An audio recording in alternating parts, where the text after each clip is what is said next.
The non-farm payrolls. Now, the non-farm payrolls presents the total number of paid U.S. workers of any business, excluding workers from general government jobs, private household jobs, employees of non-profit organizations, and farm employees. Now, as this number grows, it means jobs are being created, hence more persons having jobs. More jobs mean more people spending money, which results in economic growth. Now, the non-farm payrolls data is a very big data. It contains many things, okay? Now, as a Forex trader, we mainly focus on the headline number, which is the amount of jobs created per month. And this normally range anywhere from 100,000 to maybe 250,000.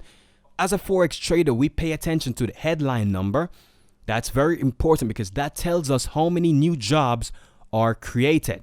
The next thing as a Forex trader to pay attention to is the average work week and the average hourly earnings, because this will give us an idea as to whether or not the employment rate is approaching full employment.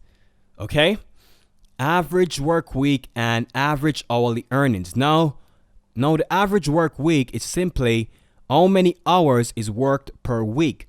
Okay, on average per person, how many hours is worked per week? That's the average work week. Okay, now this can give us an insight into whether or not we are approaching full employment.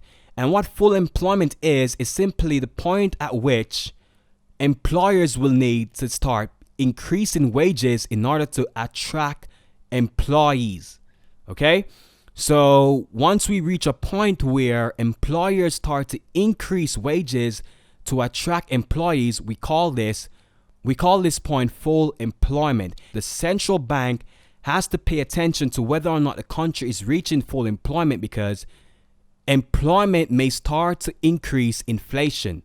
Once employers starts to pay employees more, okay, once employers starts to increase wages, they will then start to increase the price of their goods and services. So the central bank has to focus on whether or not the country is approaching full employment, which is why average hourly earnings is extremely important, because as the average hourly earnings starts to increase, this will give us an idea of whether or not we are approaching full employment. Okay, so it's good to know that high employment can also cause inflation. High employment can also cause inflation, which in itself can affect economic growth. Okay, so the central bank has to pay keen attention to the non-farm payrolls data and unemployment rate, so that the central bank can know when it is right to increase interest rate to prevent increased inflation caused by increased wages. Okay, so yeah, the non-farm payrolls, this is a very big data, and this can be extremely lucrative to trade. As a fundamental trader, you can make a lot of money trading the non-farm payrolls data.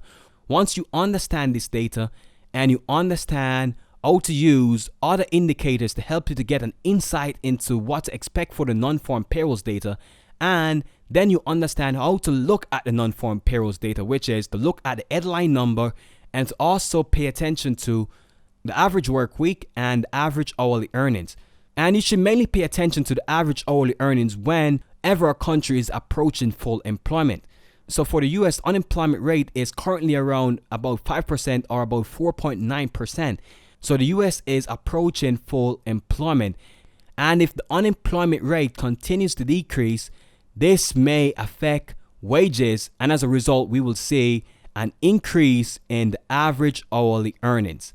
Okay, so yeah. The non-farm payrolls indicator. This is an extremely important indicator and is watched closely by the federal bank.